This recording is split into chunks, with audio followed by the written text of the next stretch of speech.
We just went through a really fun upgrade with the actual recording of everything. So you guys, you're not going to be able to see it, but we installed a shotgun mic to the top of the camera. So hopefully the audio should be a little bit more focused on me and you're not going to hear too much background. Excited about today's video just because, a squeeze is such an important thing to have when it comes to the execution of a submission.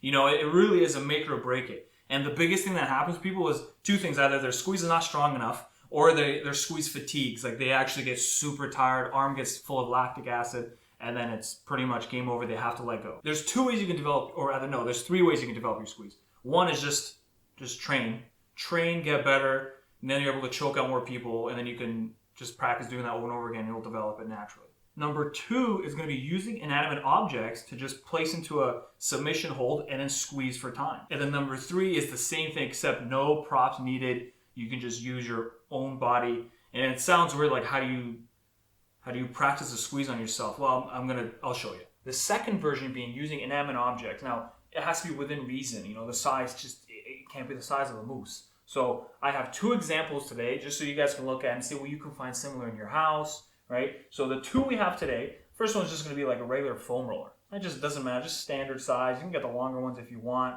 right? No big deal. Second one, this one you're probably wondering what it is. It's not a pillow like a normal pillow. It's actually a yoga bolster.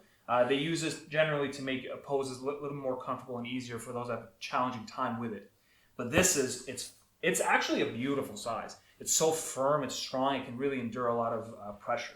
So the ways you can squeeze, so what sort of techniques are we doing here? So you really have two versions with something about this size. It's going to be a rear naked choke or like a guillotine footlock squeeze. So the rear naked choke, the RNC, just grab onto the foam roller and just literally just place a rear naked choke on it.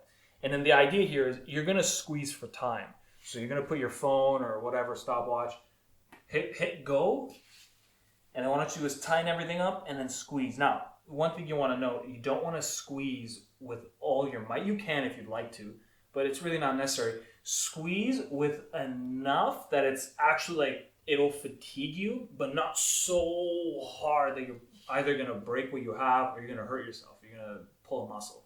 So, be reasonable, be sensible, don't go too crazy. So you're going to squeeze, have a nice squeeze to it, and then just pay attention. Once you burn out, you hit stop and that's it, and you can switch. I recommend you switch, balance everything out. And then the second version being the guillotine. So this one, guillotine or full lock, just place it in your armpit, have your arm go around. So this is what I call the choking arm. So once you get the choking arm, have the support arm. So I call the support hand, support arm. Grab onto your wrist, palm area, and then same idea. I'm going to close my elbow back. It's hard to see because it's a round object, but I'm going to close my elbow off and I'm going to pull up on my wrist and I'm going to squeeze. Same thing, squeeze, hold for time. Make sure you have good posture, roll your shoulders back and squeeze. Same thing, hit go, wait until you get really tired, you can't do it anymore, and hit stop, and then switch sides. Piece of advice, by the way, is if you're going to be practicing submission, make sure you breathe as you're squeezing. So if you hold your breath, that's going to really accelerate your fatigue. So make sure you're breathing. Just breathe normally, right? You don't have to, just breathe normally. That's really all there is to it. Now the second one is pretty much you can do the same thing, rear naked choke, guillotine, but I want to throw in one extra thing, and it's something that gets ignored so often because, there's a relation to it that it's a silly thing. There's a lot of things that people look at, it looks silly, it looks stupid, I don't want to do it. And that's what? That's going to be working the adductors, the muscles right over here, working on that squeeze. I mean, if you think about all the positions, closed guard, triangle, there's so half guard. There's a lot of positions that require a good squeeze, right? Or not just the strength and spike of a squeeze, the consistency, how long can you hold a squeeze for? And this gets ignored so often, it's unbelievable. Like if you came to where I go to the gym, you'd see me on those machines that do this. Believe it, I don't even care. Like the minute I incorporated this kind of training, obviously everything else too, but once I incorporated the adductor training, unbelievable in terms of my power and my squeeze and my endurance, which is the biggest thing. So pretty much, just grab a hold of the next thing. Make sure this one has to be a little bit bigger just so you can actually squeeze it with your thighs. So essentially what's going to happen is just you can simulate a triangle closed arm. So watch, I'll simulate a triangle. So you're going to just lock that triangle up. Again, make sure triangles don't go over your toes, right? Because over the toe, you're going to hurt yourself. So make sure it's on the shin bone. And your hands could be here, your hands could be holding on to the neck or whatever, doesn't really matter. Now you're going to just squeeze pressing your knees together. Just press your knees and hold for time. You know, press start and go. You squeeze and squeeze. Again, not so crazy, just enough that you're actually just, you know, suffocating the object, but you're not completely going to hurt yourself and strain everything. So you're just going to squeeze and hold. Once you get tired, you hit stop on your timer, relax, and then just switch sides, do the other leg. So triangle, even close guard. So close guard, just self-explanatory. Just lock your legs, squeeze the knees. You can curl the heels down. Same idea. And then what was the third one? I haven't showed you that one yet. Just using your own body. This one is just, it's the easiest one. And it's just basically just pick up your leg.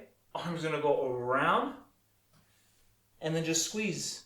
This one my professor showed me a long time ago. It's the same idea, just rear naked choke. You can squeeze, or you can actually grab onto your wrist. It's really nice to do. It's when you don't have anything around you. And it's also a nice sort of, like a habit. If you're just hanging out and talking, you just squeeze. You can do the other leg as you're talking. Yeah, what's the weather like? Whatever, you know, you just do this.